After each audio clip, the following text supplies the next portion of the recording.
ધોરણ 8 વિષય વિજ્ઞાન પ્રકરણ 10 ધ્વનિ તેમાં જ આપણે દેખીશું ધ્વનિ કેવી રીતે ઉત્પન્ન થાય છે. તો કંપન કરતી વસ્તુઓ દ્વારા ધ્વનિ ઉત્પન્ન થાય છે. વાઇબ્રેશન કંપન કરતી વસ્તુઓ દ્વારા ધ્વનિ ઉત્પન્ન થાય. હવે કંપન એટલે શું? તો કે વસ્તુની આગળ પાછળ કે ઉપર નીચે થતી કેવી ગતિ? ઝડપી ગતિને કંપન કહેવાય. વસ્તુની બોલો મારી સાથે, વસ્તુની આગળ પાછળ કે ઉપર નીચે થતી ગતિને થતી ઝડપી ગતિને કંપન કહેવાય છે. કેટલાક કિસ્સાઓમાં કંપનોનું નિર્દેશન થઈ શકતું નથી અથવા દેખાતા નથી. કેમ? તો કે જ્યારે કંપન કરતી વસ્તુઓનો કંપ વિસ્તાર અતિ નાનો હોય કાં તો ખૂબ જ નાનો હોય, અતિ નાનો કાં તો ખૂબ જ નાનો હોય તો તેવા કંપનોનું નિર્દેશન થઈ શકતું નથી, એટલે કે તેમને જોઈ શકાતા નથી. શું ઓછો હોય? કંપ વિસ્તાર. શું ઓછો હોય? એકદમ જ કંપ વિસ્તાર. હવે કંપ વિસ્તાર એટલે શું? તો કે સમતોલન સ્થાનથી કોઈ એક તરફના કંપન કરતી વસ્તુના મહત્તમ સ્થાનાંતરને કેવા? મહત્તમ એટલે કે વધારે વધારે સ્થાનાંતરને કંપ વિસ્તાર કહેવાય છે. અને આવૃત્તિ એટલે શું? કે એકમ સમયમાં થતા કંપનોની સંખ્યાને આવૃત્તિ કહેવાય છે. કે એકમ સમયમાં ફિક્સ ટાઈમમાં કેટલા કંપન થાય છે તેને તો શું કહેવાય? આવૃત્તિ. શું કહેવાય? આવૃત્તિ કહેવાય.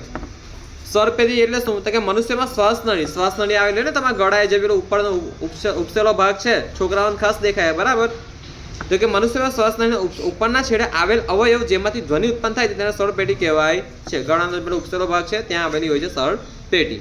સ્વરતંતુઓ એટલે શું? તો કે સ્વરપેટીની આસપાસ ખેંચાયેલા તંતુઓ એટલે તાંતડા કે જેમના વડે હવાને પસાર થવા માટે એક સાંકડી સ્લીટની રચના થાય છે તેમને સ્વરતંતુઓ કહેવાય છે. જો છે ને આ દેખાય છે ને, અને સ્વરતંતુઓ કહેવાય. દેખાય છે આઈરિયા. જો ને આ સ્વરપેટી મેં કીધું કે ગળાના આગળ ઉપસેલો ભાગ તે રહ્યો. હવે આઈરી આ સ્વરતંતુઓ તો આઈરીનો એ જ છે, આપણે એ જ ભણીએ છીએ કે સ્વરપેટીની આસપાસ ખેંચાયેલા તંતુઓ કે જેમના વડે હવાને પ્રસાર થવા માટે એક સાંકડી જગ્યા અથવા સ્લીટની રચના થાય છે તેમને સ્વરતંતુઓ કહેવાય છે. હવે આપણે દેખીશું પુરુષોમાં અને સ્ત્રીઓમાં. પુરુષોમાં લંબાઈ કેટલી છે? લગભગ 20 મિલીમીટર અને સ્ત્રીઓમાં 15 મિલીમીટર. ઓકે, પછી હર્ટ્સ ને બધું રહો તો આપણે ડાયરેક્ટ અહીં આવર્તકાળ એટલે શું? તો કે એક કંપન પૂરું કરવા માટે લાગતા સમયને શું કહેવાય? આવર્તકાળ કહેવાય છે. ઓકે, અને હર્ટ્સ ને બધું કરાવીશ આગળ. પહેલાં અત્યારે આ કરો કે એક કંપન પૂરું કરવા માટે અથવા એક કંપન અથવા એક વાઇબ્રેશન પૂરું કરવા માટે લાગતા સમયને શું કહેવાય? આવર્તકાળ કહેવાય છે. મનુષ્ય માટે અશ્રાવ્ય ધ્વનિનો આવૃત્તિઓ કેટલી હોય છે? અશ્રાવ્ય એટલે કે જે સાંભળી ના શકાય તેવી. તો કે મનુષ્ય માટે અશ્રાવ્ય ધ્વનિની આવૃત્તિઓ કેટલી હોય છે? તો કે અશ્રાવ્ય ધ્વનિની આવૃત્તિઓ 20 હર્ટ્ઝથી કેટલા હર્ટ્ઝથી? 20 હર્ટ્ઝથી ઓછી. 20 હર્ટ્ઝથી ઓછી તેને આપણે સાંભળી શકીએ નહીં. અને 20,000 હર્ટ્ઝથી વધુ હોય છે. 20,000 હર્ટ્ઝથી વધુ પણ આપણે સાંભળી શકીએ નહીં. એમ તો આપણને 19,000 18,000ની આસપાસ વધારે સંભળાવવાનું કદાચ એકદમ ઓછું થઈ જાય. કેમ? તો કે આપણા કાન ઇયરફોન છે, પછી ઘોંઘાટ છે, એનાથી થોડા ડેમેજ થઈ ગયા હોય. જ્યારે નાના છોકરાને છે ને એ બધું સંભળાય, તે આપણને સંભળાય નહીં. ઘોંઘાટ એટલે શું? તો કે મોટો ધ્વનિ જે કર્ણપ્રિય ના હોય અથવા કર્કશ હોય, જે ગમતો ના હોય. કાનને ગમે ઘોંઘાટ? પે પે પે પે આપણે ગાડી ચલાવ બાજુમાં પે પે પે પહેલાં બંધ કરી. હું ભાઈ હું વગાડે છે તું એકલો ગાડી ચલાવે છે, આપણે કહે દે ને ફટાક દઈને ખકડાઈને. ઓકે, એમ કે આપણને ગમાય ના તો તેને કહેવાય ઘોંઘાટ. ઘોંઘાટમાં ઘણું બધું ડીજેનો અવાજ બી કોઈને ગમતો ના હોય, કોઈ લડતા હોય, વાતો કરતા હોય જોરથી, તે ના ગમે કોઈને ના ગમે. ઓકે, ચાલો. સંગીતનો ધ્વનિ એટલે શું? કે સંગીત વાદ્યો વડે ઉદ્ભવતો જે કર્ણપ્રિય ધ્વનિ, સંગીત વાદ્યો વડે ઉદ્ભવતો ધ્વનિ જે કર્ણપ્રિય છે, કાનને ગમે છે. કોઈ બાજુ સિતાર વગાડતો હોય, ગિટાર વગાડતો હોય, ગમે ને કે ના ગમે? તબલા વગાડતો હોય તે ગમે સરસ રીતે, હે ને? પછી આવીને કૃષ્ણ ભગવાન મોરલી વગાડે, કોને ના ગમે? બધાને જ ગમે ભાઈ, કોઈને ના ગમે એવું ના હોય, બરાબર? શાંતિ પાસે. પછી એક વાત કરું સર કે કોઈ એક સરસ રીતે તબલા વાદક છે ઝાકીર હુસૈન કરીને, તબલા વગાડે તો દરેક ઝાકીર હુસૈન નામનો વ્યક્તિ એવા સરસ મતલબ બહુ મહાન વ્યક્તિ છે, તમને તબલા વાદક કહેવાય છે.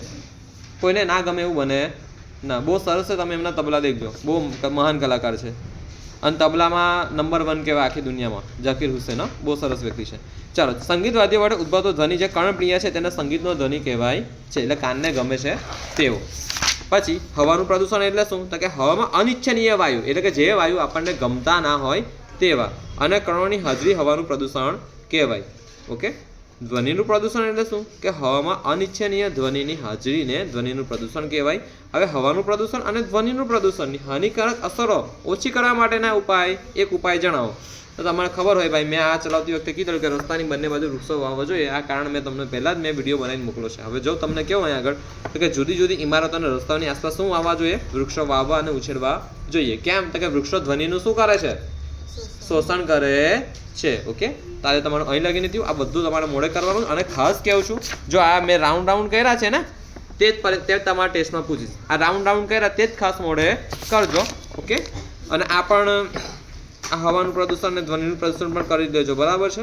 એ ખાસ તમને આવે નહીં, આ પણ તમને ખબર તો હોવી જોઈએ એટલું એટલીસ્ટ. પછી આ જો આ સવાલ મેં તમને કીધેલો, ઘોંઘાટને નિયંત્રિત કરવાનો ઉપાય આ ખાસ કરજો. પછી આ વૈજ્ઞાનિક કારણો બધા ખાસ કરજો.